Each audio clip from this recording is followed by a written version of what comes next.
Je suis très heureuse de vous présenter aujourd'hui mon second livre, Les grands mystères de la nature. C'est un ouvrage où je voulais revenir en fait à l'essence même de ce qui nous fascine en fait dans la science, ces grands mystères qui paraissent un petit peu mystiques, mais en fait derrière il y a une réalité scientifique.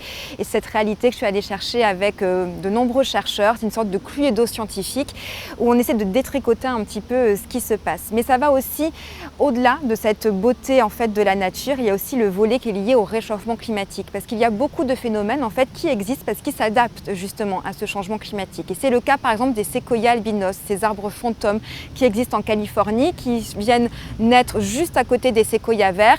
Et on pensait que c'était un parasite pendant très longtemps parce qu'ils venaient en fait prendre tous les nutriments nécessaires via le séquoia vert grâce à leur système de racines.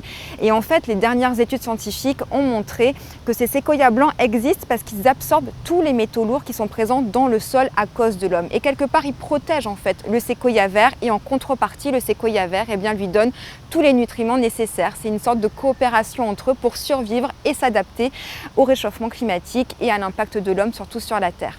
Un autre exemple, c'est l'anomalie du Karakoram. C'est le glacier qui refuse de fondre sur ce massif qui est extrêmement immense, important, mais pourtant tous les glaciers autour de lui fondent, sauf lui. Et pourquoi ?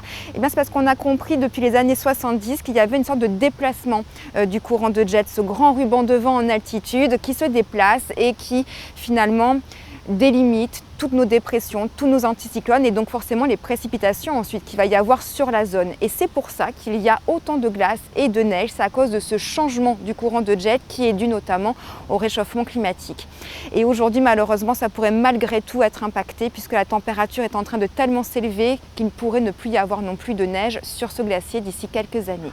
Voilà donc quelques exemples que je voulais vous proposer, vous présenter. Il y en a beaucoup d'autres avec les pierres qui bougent toutes seules dans la vallée de la mort ou encore le lac qui pétrifie les animaux en Tanzanie. Je vous laisse le découvrir dans le livre.